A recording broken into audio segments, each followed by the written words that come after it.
In this problem, we are going to be looking at three variables, and the first variable, flow rate, is a function of the other two, volume and time. So when we think of volume, it's just simply sort of a three-dimensional idea of how much a space can hold. So we have a tub right here that has a certain volume. It can hold a certain amount of water. And then, of course, we know what time is. Time is just time. And flow rate is expressed as volume per unit of time. Unit of volume per unit of time. Now, in this problem, we're really not given any kind of standard volume for this tub. We're just given that it's a tub. So we're going to call that our standard. We're going to say this tub has a volume of 1 tub. And because the actual amount that the tub can hold in gallons or liters doesn't really matter. So we're just going to call it 1 tub. And we know that there's two faucets that can fill this tub with water. Faucet 1 has a flow rate of 1 tub every 2 hours. So when we turn this first faucet on by itself, it would take 2 hours to fill this tub with water. If we looked at faucet number 2 over here on the right, we'll call that flow rate 2. If we only used this faucet, we could fill this tub in 1 hour and 3/4. So right away, we should know that this flow rate is higher in faucet 2 than in faucet 1 because it can fill the tub in a shorter amount of time. So we should know that right away. Now, the question we want to answer is, how long would it take to fill this tub if both faucets were running at the same time? So we got to figure this out. So what we need to do first is we need to ask ourselves what variable. Now remember, we're looking at 3 variables: the flow rate, volume, and time. So the first question we want to ask is, what variable is the question asking us to find? Well, it says, how long would it take? How long? So we know that, well, it's time. So we need to solve our equation for time. Now we know that flow rate equals volume over time, or volume per time. So if we apply that back to what we know, and we say the volume is 1 tub, and time here is every 2 hours, so it's 1 tub per 2 hours. And in the flow rate 2 is 1 tub, volume 1 tub per 1 3/4 hours, time, right? Volume over time. So we need to solve this for time. So we need to do some algebra to isolate the variable time. So the first thing we want to do is multiply both sides by time to get volume by itself on the right, and then we have flow rate times time on the left. And then we want to divide both sides by flow rate in order to get time isolated on the left and volume over flow rate on the right. So now we know that time is going to equal volume divided by flow rate. So we look at now we know that we have 2 different flow rates. So we're going to look at the, so we need to find, first we need to actually find the flow rate. So the flow rate is going to be 1 tub per 2 hours. And what we want to do is we want to standardize, because we want to know, we're going to be solving for time, so we need a standard flow rate. And when I say standard, I mean that we want to know what the flow rate is per the same amount of time. So here we have, what we're given is, in one we have flow rate for every 2 hours, and in the other we have flow rate for every 1 3/4 quarter hours. So we have two different times, which makes it very almost impossible to solve this.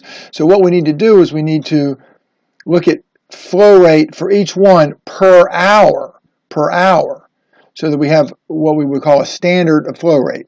So if the first one is 1 tub per 2 hours, then we know we simply divide both top and the bottom by 2. Because here's the thing, you can think about 1 tub per would be the same thing as 1 over. This is a ratio. It can be expressed as 1 over 2. So 1 over 2 is just 1/2. So we know that we have 1/2. If this faucet up here can fill, grab my little blue ball, can fill 1 tub in 2 hours, we know it can fill half of the tub in 1 hour. So 1/2 per hour, 1/2 tubs per hour. That's our flow rate 1. Now our flow rate 2 is a little more tricky because it doesn't come out even. So we're going to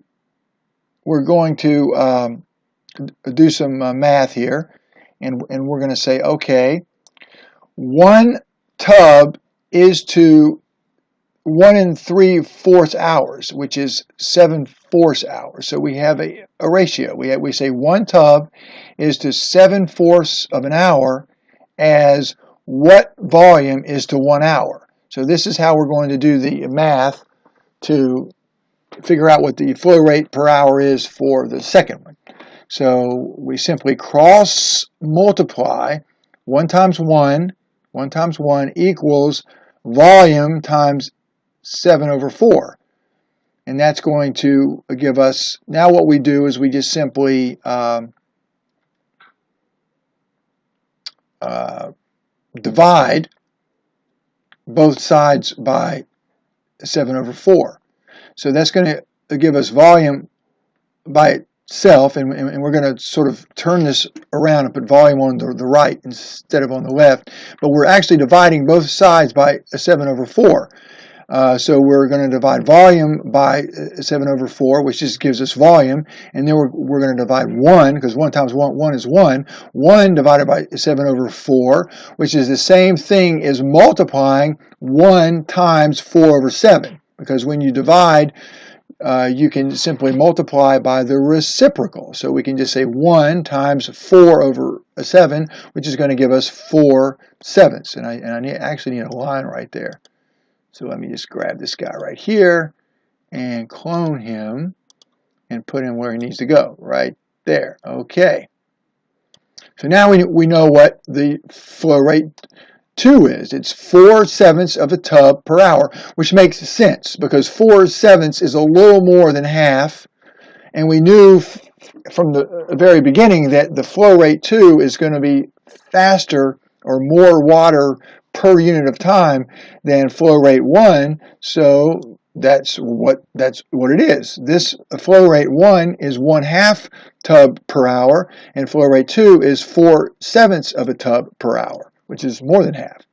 Okay, now if they're both going at the same time, so let's just sort of visualize that back up here. Whoops. If we turn both of these faucets on at the same time, then we need to add the flow rates because it's additive. They're both going at the same time. So we have flow rate 1 plus flow rate 2 filling up this tub. So let's jump back down. So when we add those, we're going to get, now what is a flow rate? Flow rate is volume over time. So we've already said that time is 1 hour. So we have 1/2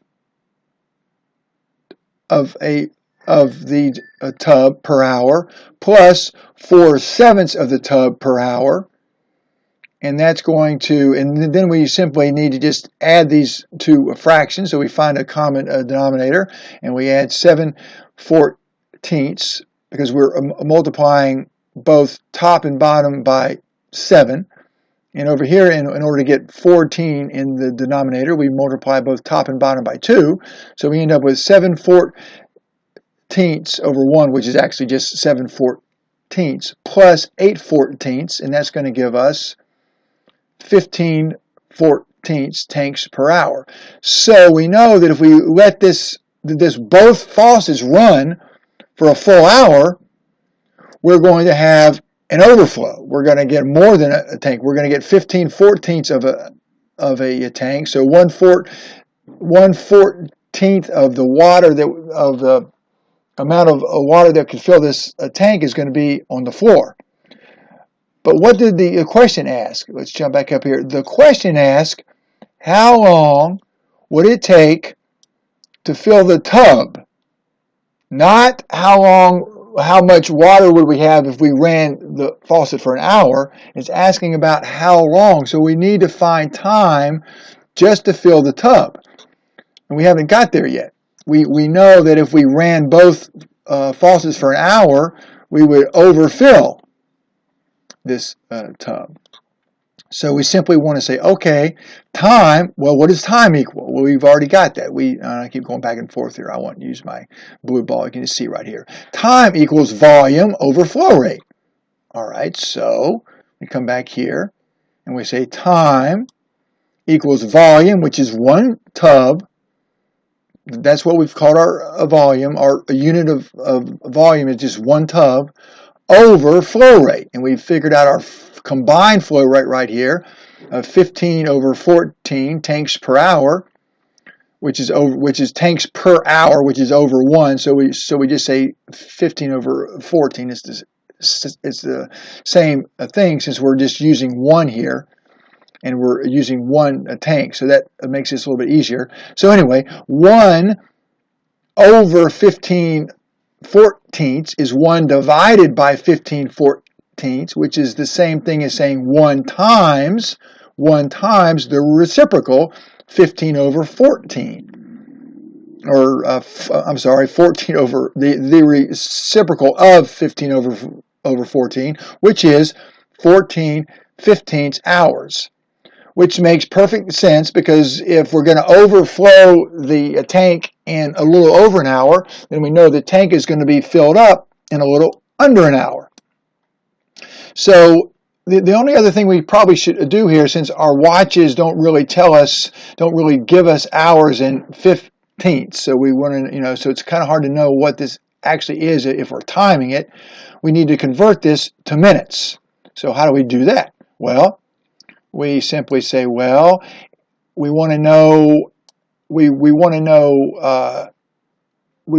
ratio that has 60 in the denominator, because that's going to be a ratio that's going to give us minutes, since an hour has 60 minutes.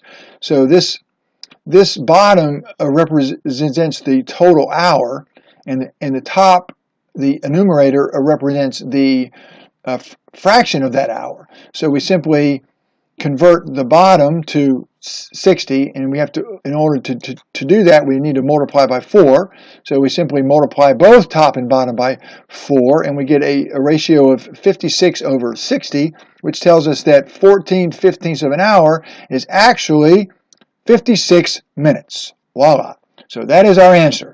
If we want to know how long it would take to fill this tank up if we ran both faucets, the answer is 56 minutes. Voila.